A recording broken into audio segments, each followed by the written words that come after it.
All right, this is the only time it is acceptable to touch this metal without your gloves on, is once you have the patches where you're at and you're making them, then you can do no gloves. But when you're moving them from there to here or wherever, always have your gloves, of course.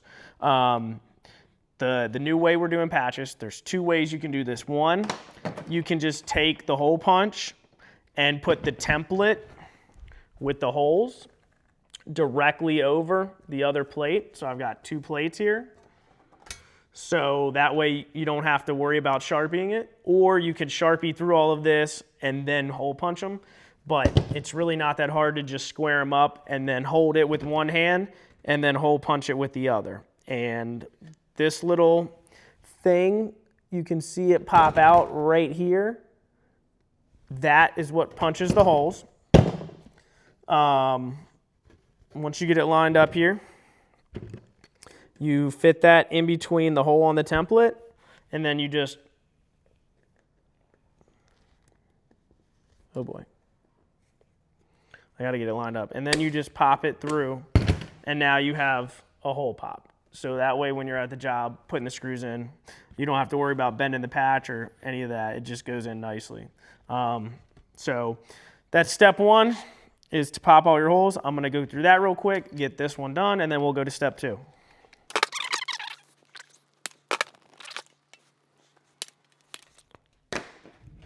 All right, step one is complete. I've got all my holes punched in the plate. We're gonna move on to step two, which is putting the gasket on. All right, so step two is getting our gasket. Hopefully you can see this. I'll try and hold it up here actually so that you can see it. But we want to be about, we want the gasket to be about that close to the edge. So we don't want it right on it, because then when the patch gets screwed on and this smushes, it'll stick out. So you don't want it too close, but then you don't want it too far as well. So that's about the distance we want off. And then I'll show you my technique to do it, which is not the fastest technique, but I never mess up a patch. So it's foolproof. If you get good at this way, you can move on to faster, better ways, but this is how we start. So you just put the gasket on that edge. You do the proper distance off of the edge of the patch and then trim it. The first piece is the easiest because you don't have to fit it around the other pieces. And then when you're sticking it on, I just peel it off all at once, and then I hold it like upside down like this. So I grab it with my hand under the gasket, and then I flip it like forward, because if you try to hold it like this under, this side will stick. While you're trying to do this, you'll get stuck here.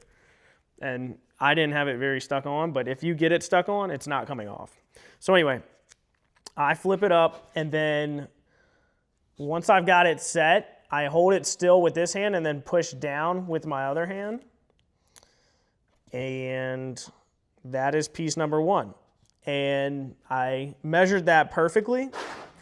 This is the perfect amount on the edge. Always go longer, because if you go off the edge, you can trim it right here and make it fit. If you cut it too short and you're here, you're kind of screwed. This is the second piece, and obviously you are dealing with another piece now. So once I get it measured and trimmed and I take off the paper backing from the gasket, the little trick that I have to make sure there's no gap in between the gaskets is I put my fingers slightly beneath the gasket so that I can touch the surface without the gasket touching. And I do that, and then once I get close to it, I actually bump into it. And this hand is pushing this way. It is not pushing down. This hand is pushing over so that I get the gasket touching each other. Then with this hand, I push it down. So that way, I know I have a very solid connection between the two pieces of gasket. And I will show you and demonstrate that, how even when I pull it apart, there's still no gap. I'll show you one that does have a gap.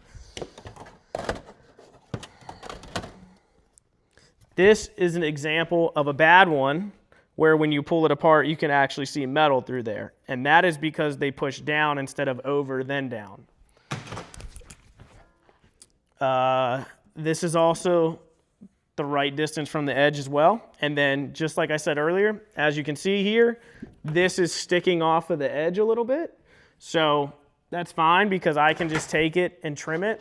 And with this, what you do is you trim it where you want it, and then it's still stuck on there and the gasket's stuck on there. So you take the knife flat and you slide it down the metal, and you do that a few times and you can peel this off. So I will try to show you that with the camera angle.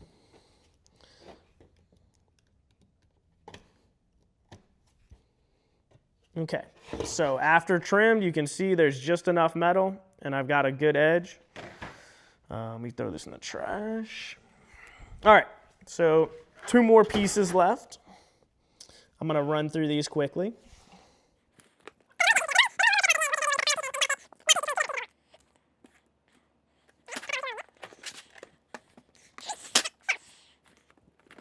All right, here we go for the last piece, which is basically we're going to do the same thing we do over here on both sides. So you flip it up top, you push against that way, and then you push down. And then once you've got it set up, you do about 3/4. You stick the gasket down about 3/4 of the way over. Okay. And then you take this side and you do the same thing. And you push it into this part first, then you smush it down, and then you flatten it out and smush this down. So when you're doing the last piece, you butt it up against this piece of gasket tightly, stick it about 3/4 of the way down where it's glued on, and then come over to the very end, flip it up, push it up against and butt it up against this side of the gasket, and then smooth it out. And that way you still have no gap. And that is all the steps. And then now you have all your screw holes ready to go for when you get to the job, and you can just, you don't have to figure out where the screws go. You just put them in the holes and you're good to go. Okay guys, this is the different size patches. We have a 10x10, 12x12, 14x14, as you know. Just wanted to talk about the screw orientation real quick. On the 10x10s, you have a middle screw, and then you have 1 screw in between the middle and the corner. 1 screw between the middle and the corner on the 10. On the 12, you have middle screw, 2 screws, then the corner. So on the 10, you have 1 screw in between the middle and the corner, and then on the 12 here, you have 2 screws. So hopefully you can guess on the 14 that it's going to be 3 screws. Middle, 3 screws, corner. So that is the orientation. For the 10x10, you have middle, 1 screw, corner. 12x12, middle, 2 screws, corner. And then 14x14, middle, 3 screws, corner.